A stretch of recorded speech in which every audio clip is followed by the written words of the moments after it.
Assalamualaikum warahmatullahi wabarakatuh. Jumpa kembali bersama saya Joko di West Progo Channel. Untuk cerita kali ini akan melanjutkan cerita serial detektif Indigo bagian terakhir dengan judul Kenangan Kirana. Sebelum gue cerita, jangan lupa subscribe channel ini dan nyalakan tanda notifikasi agar channel ini terus berkembang dan selalu update cerita dari saya.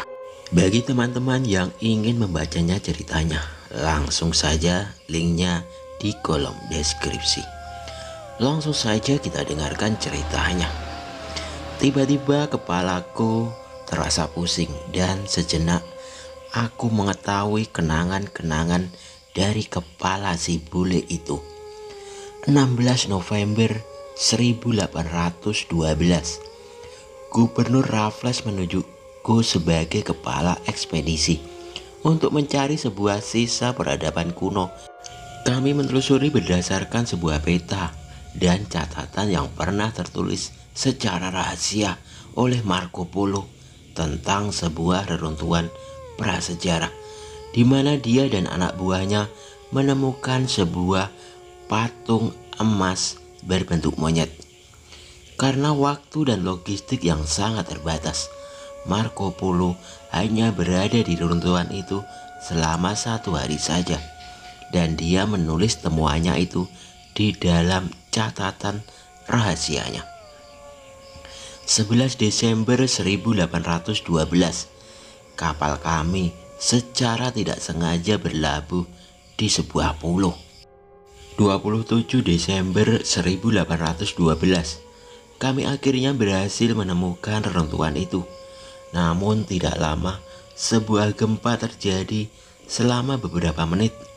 Gempa itu tanpa disengaja mempertemukan kami dengan sebuah patung dari permata yang berwarna merah. Sebuah patung dengan bentuk menyerupai monyet. Patung itu semakin membuat kami menjadi gila.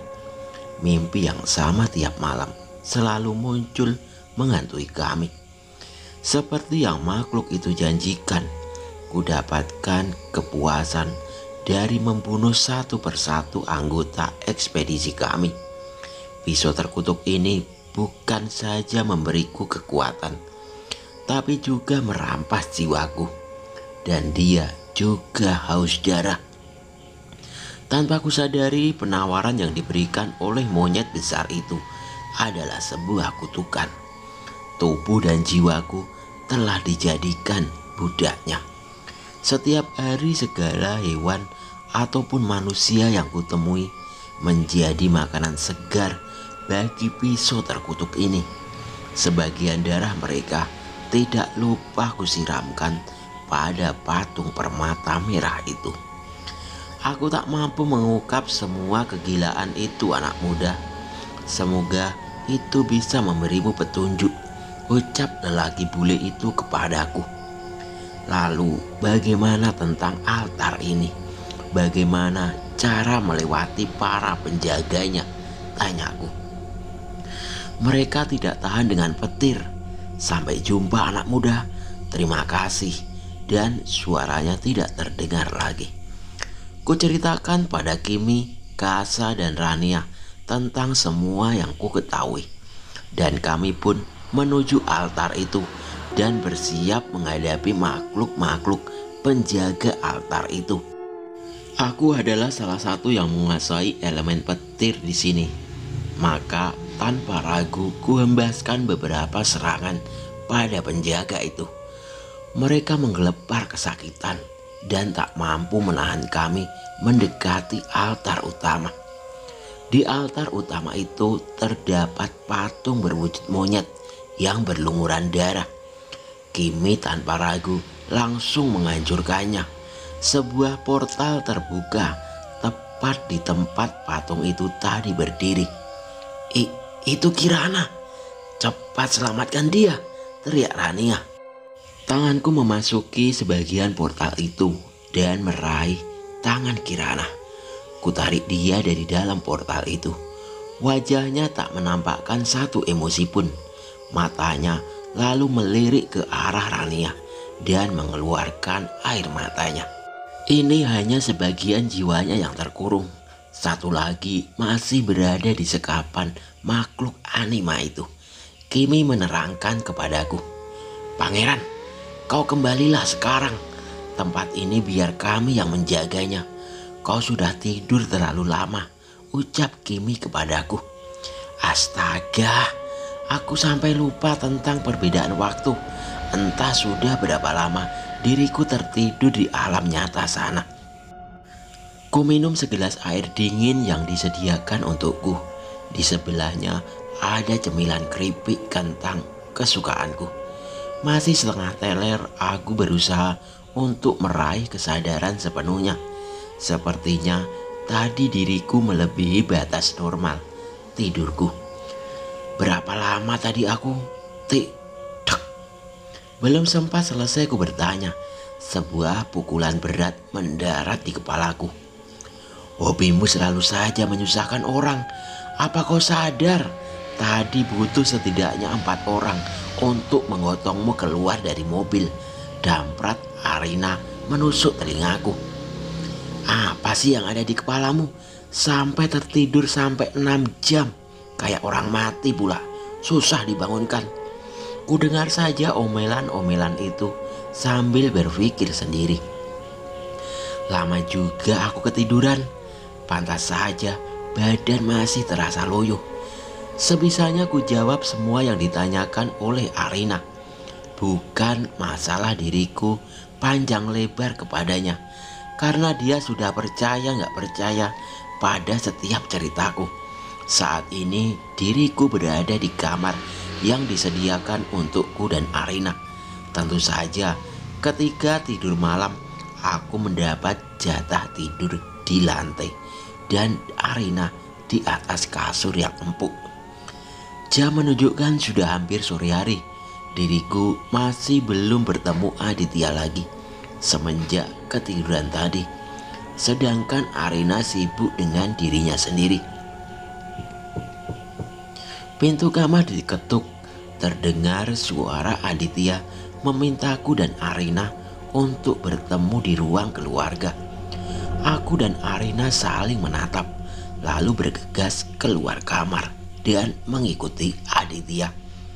Sesampainya di ruangan itu, ku perhatikan di sebuah kursi ada seorang wanita dengan potongan rambut yang pendek sedang disuapin makan oleh seorang suster. Wajahnya sudah tidak asing lagi bagiku. Ya, wanita itu adalah Kirana. Dia bagaikan anak berusia 3 tahun secara mental. Apakah ini efek dari kejadian itu? Kirana sudah sedikit berpikir tentang makan, mandi dan beberapa perilaku wajar lainnya sejak 1 jam yang lalu. Entah kenapa diriku juga tidak tahu, Aditya menjelaskan. Tapi dia masih tidak mengucapkan satu kata pun. Walau begitu, kelakuannya seperti anak kecil, tapi sudah mampu merespon kata-kata dan meminta sesuatu yang dia inginkan. Lanjutnya, lalu Aditya menyodorkan sebuah kertas kepadaku. Pada kertas itu tertulis sebuah tulisan. "Terima kasih ya kakak, kakak bersama Rania." Apa tulisan itu merefleksikan diriku. Siapa yang menulis ini? Tanyaku. Itu kutemukan di tangan Kirana. Dia yang menulisnya, jawab Aditya. Kirana mengenaliku. Dia mengenali diriku ketika bersama Rania. Tetapi kita masih belum menemukan separuh dari jiwanya yang lain. Tak lama lagi, aku yakin kita akan menemukannya. Kita tunggu sampai Kirana mampu untuk menceritakannya, ucapku. Semua yang mendengar ucapanku tentu saja kebingungan. Tapi biarlah, nanti akan sedikit kujelaskan kalau mereka sudah bisa sedikit paham. Ku dekati Kirana dan dia memandangku seakan sudah mampu merespon keadaan dan orang-orang di sekitarnya. Kutanyakan tentang tulisan di kertas itu. Apakah dia yang menulisnya? Ataukah ada yang menyuruhnya? Benar saja, Kirana tak mampu menjawab. Dia masih tidak mampu mengucapkan satu kata pun. Kirana tiba-tiba berdiri. Dia berjalan ke arah suaminya dan menarik tangannya. Mereka lalu berjalan menuju kamar mereka. Arina dan kamu Alfian, kalau kalian lapar langsung bilang ke pengurus rumahku ya. Kalau mau jalan-jalan bilang saja langsung ke sopirku. Kirana sepertinya ada butuhnya denganku, ucap Aditya sembari berjalan. Arina lalu mengajakku ke pantai Lovina untuk jalan-jalan. Tentu saja dalam pikiranku dia sudah mempersiapkan beberapa pertanyaan tentang apa yang terjadi selama diriku tertidur tadi. Kujelaskan semua yang terjadi di sana tadi. Dia mendengarkan dengan serius walaupun ceritaku seperti sebuah dongeng. Lalu apa yang akan kau lakukan untuk mengetahui di mana separuh jiwanya? Kau sama sekali tidak memiliki petunjuk kan? Pertanyaan Arina itu sangat menusuk. Dia tahu betul diriku sama sekali tidak mengetahui langkah selanjutnya. Mungkin kita harus menarik Rania keluar, terucap saja dari mulutku. Rania, walaupun saat ini aku percaya pada ceritamu, tapi aku memiliki keraguan akan Rania. Dia lebih seperti after ego dari Kirana, sanggah Arina. Dan kau sendiri yang mengatakan bahwa Rania bukan sebuah jin dan bukan pula sebuah jiwa manusia. Bagaimana kau akan membuat Rania ini hadir di hadapan kita? Lanjutnya. Sekali lagi jalan buntu menghalangi akalku. Ucapan Arina ada benarnya juga. Bagaimana nanti Rania harus dihadirkan untuk menyambung tali misteri ini. Seketika pandanganku mengarah menuju sebuah kereta kuda yang berasal dari arah laut. Tak ku dengarkan perkataan Arina. Mataku tertegun memandangi sebuah kereta berkuda yang bergerak menuju ke arahku dari lautan. Tidak sampai menyentuh pantai karena kereta itu pun berhenti.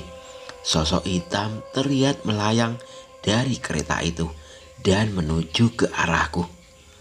Dengarkan aku, pemuda yang mampu melepaskan jiwa yang terkekang.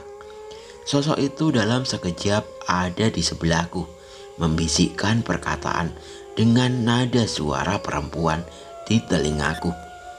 Aku mengetahui apa yang kau kerjakan di sini dan apa yang baru saja kau lakukan. Langkah selanjutnya, pergilah ke Madagaripura. Rayulah penguasanya untuk membantumu. Monyet itu ditakdirkan binasa di tanganmu. Setelah itu, sosok itu berjalan membelakangiku menuju ke arah laut tempat keretanya berhenti. Siapa kau?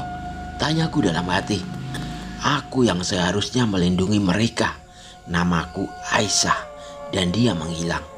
Setelah sosok tadi menghilang, langsung muncul sebuah bayangan di kepalaku. Wanita bergaun hitam tanpa wajah dengan rambut yang tergerai bebas. Siapa dia? Pertanyaan yang membuatku berpikir lagi. Ku tarik tangan Arina sembari dia masih mengoceh. Ku ajak dia balik ke rumah Aditya, mumpung pikiranku masih waras. Di rumah Aditya ku jelaskan semuanya. Mereka yang mendengarnya tentu juga memiliki banyak pertanyaan yang ingin mereka ajukan kepadaku. Ku bilang pada mereka, Aditya dan Arina, bahwa ini adalah satu-satunya petunjuk, sebuah link yang kemungkinan bisa memecahkan masalah Kirana. Ada baiknya juga apabila kita nanti memang tidak berhasil menyembuhkan Kirana. Aku ingin Kirana keluar dari Pulau Bali dan untuk sementara tinggal di tempat kakekku di Sleman, ujar Aditya. Baiklah kalau begitu, segera mungkin saja kita berangkat. Menurut perhitunganku kurang lebih akan memakan waktu 8 jam menuju Madagaripura, kataku. Vin, kita berangkat besok sore ya? Malam ini masih ada pekerjaan yang lebih baik ku selesaikan sebelum kita berangkat ke sana. Oke, itu masih bisa diterima. Mungkin malam ini juga diriku akan berkonsultasi dulu dengan beberapa teman, ucapku. Sore hari pada keesokan harinya, kami berangkat menuju ke Madikaripura, sebuah air terjun di Probolinggo, Jawa Timur. Kami berangkat dengan menaiki mobil pribadi Aditya. Terang temaram senja memanjakan mataku sore ini. Cahaya jingga di ujung langit barat seakan melambai mengucapkan pamit pada hari ini. Sementara telingaku dimanjakan oleh musik-musik tahun 80-an. Pikiranku mulai membentuk suatu imajinasi yang entah ini hasil ilusi ataukah nyata dari alam lain. Angin laut Selat Bali halus menjamah kulitku dengan sepoi yang tidak ada hentinya. Sejenak dari dek kapal feri, kurasakan sebuah panggilan dari dalam kepalaku. Lalu aku turun menuju mobil yang terparkir di lambung kapal untuk menemui Kirana. Sudah hampir sampai ke Tafang, Vin? Tanya Arina padaku. Oh, sedikit lagi ya. Kira-kira 10 menit lagi aku ingin bicara dengan Kirana. Kalau boleh, jawabku. Jelas sekali yang dimaksud dengan berbicara dengan Kirana bukanlah sebuah ajakan bersilat lidah, tapi lebih tepatnya adalah berkomunikasi dari hati ke hati. Di mobil ada Aditya yang sedang menemani Kirana. Tolong peluk istri Anda, kataku. Aditya pun segera melakukannya. Ku sentuh dahi Kirana dengan jari telunjuk. Kali ini ku ajak serta Aditya menuju ke bawah sadar Kirana. Di sana sudah ada Rania dan Kimi sedang menemani separuh jiwa Kirana. Raut kaget bercampur ketakutan terlihat di wajah Aditya. Tak mengherankan karena ini adalah pertama kalinya bagi dia mengalami kejadian seperti ini. Itu Kirana. Keadaannya tidak berbeda. Di manakah kita, Vin? Tanya Aditya. Kita di dalam alam bawah sadar Kirana. Gadis kecil itu adalah Rania. Ya, Rania yang selama ini sering disebut-sebut oleh Kirana. Wanita yang satunya itu, dialah yang membantu kita selama ini. Susah juga menjelaskan tentang Kimi kepada Aditya. Kesanalah, mereka semua mengenalmu, lanjutku. Dan mereka semua pun memperkenalkan dirinya masing-masing kepada Aditya. Kubiarkan saja sembari mengontrol energi Aditya, karena dia belum pernah mengalami hal seperti ini. Kau temanilah Kirana di sini. Nanti kubangunkan kalau kita sudah sampai di tujuan kita. Dan kutinggalkan mereka. Aku merasakan akan ada yang mendatangiku di luar sana. Aku keluar dari mobil. Kutinggalkan Aditya dan Kirana. Sopir kami kupesan agar membiarkan mereka tidur pulas sampai tujuan. Kudatangi lagi Arina. Kuajak dia ke ruang kafe untuk menemaniku. Rin, dengarkan aku. Ada yang mengawal kita untuk menuju ke Madikaripura. Hah? Siapa, Vin? Mana dia? Tanya Arina memotongku. Dengarkan sampai selesai dulu. Kamu tak akan mampu melihatnya. Maka akan kubuat dia untuk berbicara melalui diriku. Untuk itu, nanti bersikaplah kau seakan berbicara denganku. Tak lama lagi, kita akan berlabuh. Jadi, aku ingin kamu bertanya seperlunya. Gunakan saja logikamu. Jelasku. Arina tanpa menjawab pun akhirnya mengerti. Baiklah, sudah saatnya dia untuk mulai bicara. Salamku untuk kekasihmu, Nona. Hamba adalah kunci yang akan mengawal kalian sampai di Madakaripura dan membuka jalan menuju singgasana penguasanya. Adakah yang perlu hamba jelaskan lagi? Aku harus bertanya apa padamu? Kau tidak berpihak pada yang jahat itu kan? Tidak, hamba tidak memihak kepada keduanya. Hamba ini suruhan dari laut yang kemarin Anda datangi. Oh, yang kemarin itu. Kau tidak akan selamanya mengikuti kami. Tidak, Nona. Ratu Rosa itu tidak akan mengizinkan hamba. Oh, Kimi, kau tahu tentang dia ternyata. Kapal ini sudah tersandar. Saatnya kau pergi pengawal. Alfian, biar diriku saja yang mengurusnya. Akhirnya perjalanan kami di tanah Jawa dimulai. Arina menceritakan apa yang tadi dialaminya selama diriku diambil alih. Hujan menemani kami sejenak beberapa waktu. Kami meninggalkan pelabuhan Ketapang. Kirana dan Aditya masih terbuai tenang. Sepertinya mereka sedikit menikmati kemesraan di sana. Sedikit terlambat, akhirnya kami sampai di kawasan Pegunungan Bromo. Madakaripura terletak di sisi utara kaki pegunungan legendaris itu. Kami menuju hotel tempat kami akan menginap selama beberapa waktu ke depan nanti. Sekali lagi, Arina dan diriku ditempatkan di dalam satu kamar. Namun, tempat tidur kami terpisah. Hujan masih belum reda hingga kami sampai di hotel ini. Maka sehabis makan siang, kuputuskan untuk tidur saja. Sudah saatnya saya meninggalkan rombongan Anda. Selanjutnya, Anda akan ditemui oleh pengawal-pengawal dari Madakaripura. Terimalah kunci ini sebagai tanda bahwa kami yang mengantarkan Anda ke tempat ini. Salam. Dan kulihat pemuda itu membelakangiku, kemudian lenyap begitu saja.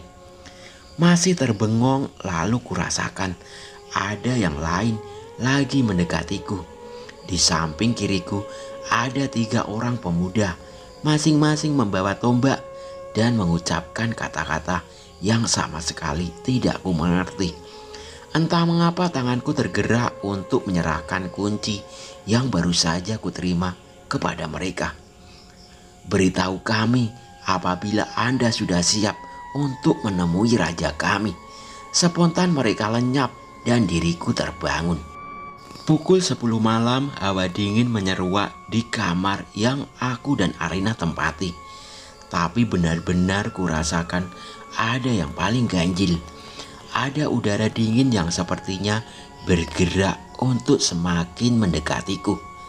Tampakkan dirimu, Aisyah. Dan sosoknya mulai perlahan terlihat dari selubung gaibnya. Kukira engkau bukan berasal dari tempat ini. Selama ini dirimu mengikuti kami ya, tanyaku. Sambil berjalan membelakangiku, dia bergerak melambai seperti sedang membiarkan tangannya menari-nari. Sungguh ajaib, hawa dingin berubah menjadi hangat. Kita harus ke tempat sang raja malam ini. Gadis itu tak perlu dibawa ke sana, ucapnya. Malam ini, gila, aku bisa mati kedinginan, jawabku terkejut. Aku yang akan menemanimu. Jangan khawatir tentang hawa dingin malam ini, ucap Aisyah enteng. Tapi pengawal-pengawal itu akan. Mereka tidak akan keberatan denganku. Ayo lekas, Aisyah memotongku. Sambil berpikir, aku pun melirik ke arah Arina yang sudah pulas di tempat tidurnya. Apa diriku harus menuruti perkataan Aisyah atau kutolak saja? Turuti Aisyah, Kirana aman bersama kami di sini, suara Kimi. Oke, kalau Kimi sudah berucap seperti itu, aku semakin yakin untuk menuruti Aisyah. Entah sudah berapa lama kulalui belantara ini. Belakangan diriku baru menyadari bahwa langit tidak segelap bagaimana seharusnya pada malam hari. Kondisi ini menyerupai senja. kau sudah mulai terbiasa nampaknya. Tahukah sekarang kita berada di mana, Alfian? Tentu saja aku tahu. Pertanyaan bodoh macam apa itu? Jadi kau sudah sadar kau tidak akan lagi berada di duniamu. Selamat datang di lapisan pertama, irisan duniamu dan duniaku. Apa ini? Sejak kapan aku berada di dunia mereka? Berarti tubuhku, tubuh asliku. Tubuhmu sudah tidak seperti dulu. Tubuhmu sudah terbiasa, jadi tidak perlu kau khawatirkan. Lihatlah itu, istana kami sudah mulai terlihat. Indah bukan? Istana itu indah sekali, tapi terlihat seperti tidak terawat. Beberapa detik ku pandang, tiba-tiba saja diriku berada di dalam istana itu. Sihir apa ini?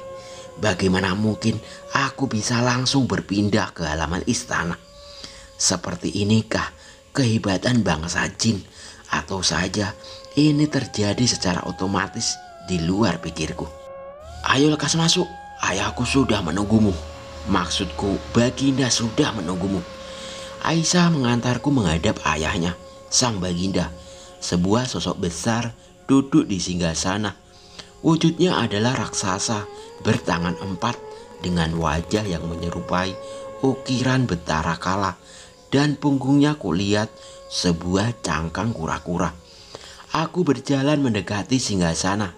Belum lama kemudian datanglah dari sisi kiri sang Baginda beberapa pengawal membawa seorang tawanan dalam keadaan babak belur di rantai.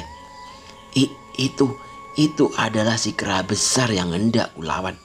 Bagaimana dia bisa ada di sini?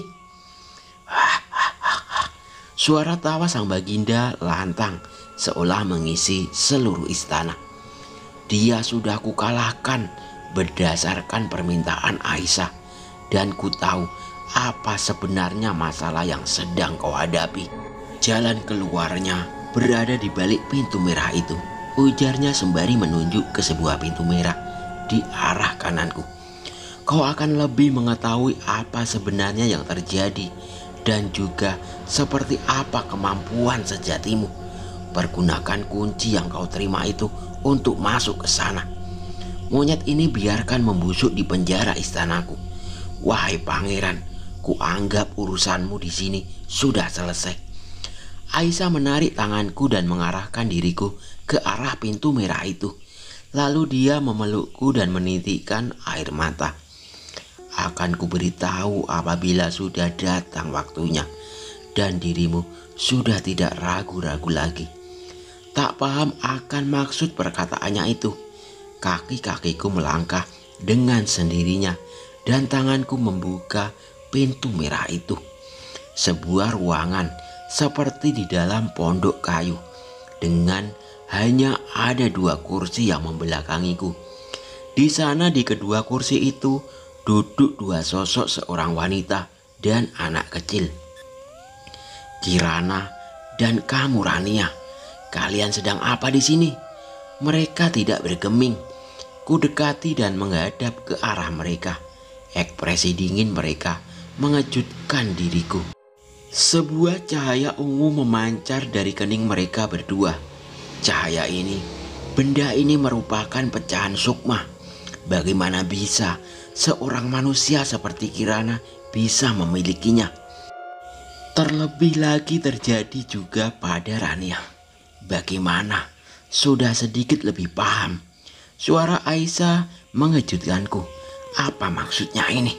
Bagaimana mungkin bisa semua terjadi dan berhubungan dengan peristiwa-peristiwa yang belakangan kami alami?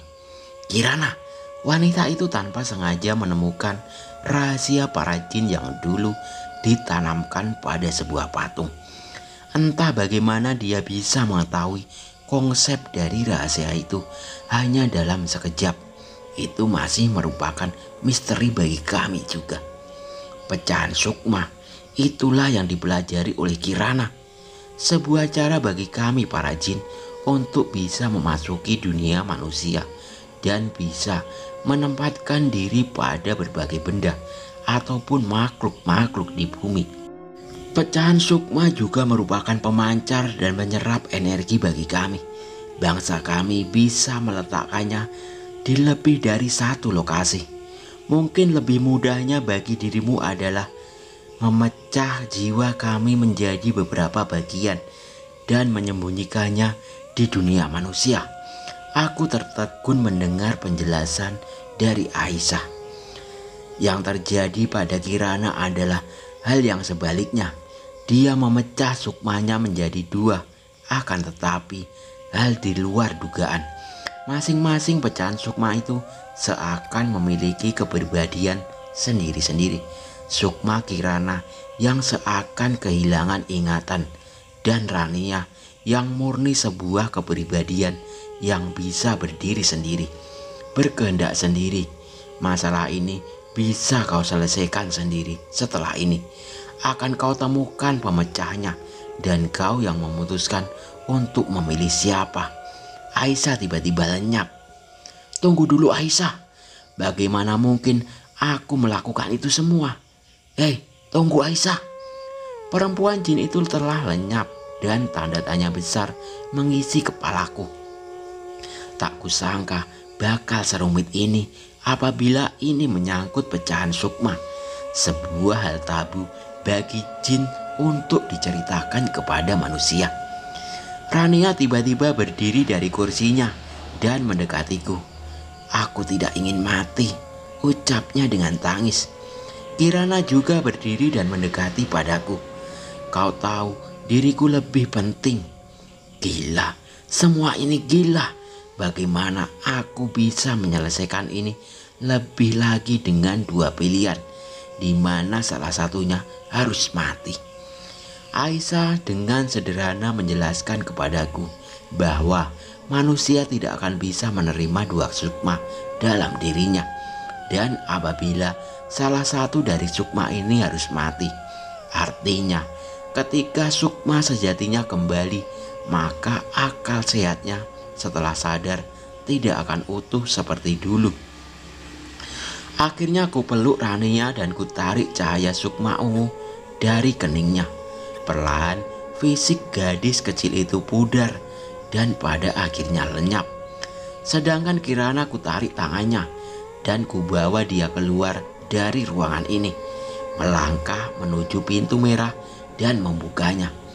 Sekejap kami berada di kamar tempat jasad Kirana terbaring dengan Aditya menjaganya di samping tempat tidur.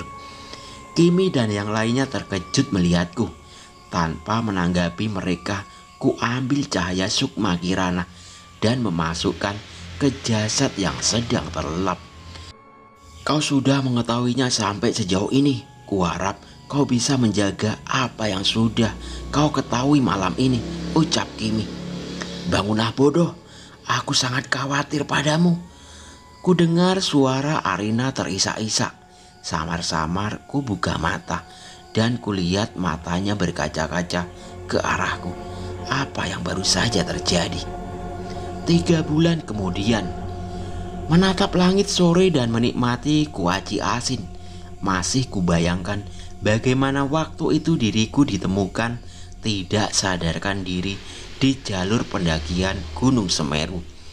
Hal terakhir yang bisa kuingat adalah kumasukkan sukma Kirana ke dalam tubuhnya dan kata-kata terakhir dari Kimi.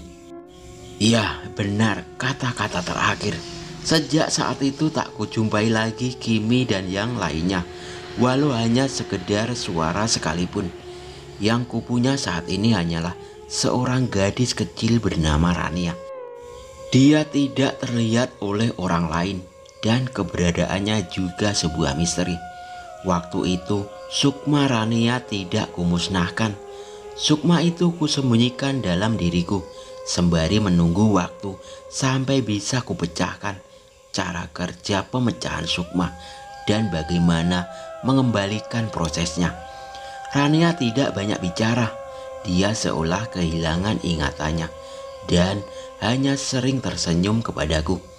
Rania bisa terus hidup dengan cara kuberikan sedikit energi spiritualku padanya sebagai makanannya. Tentang Kirana dan suaminya, aku tidak mendengar kabar mereka.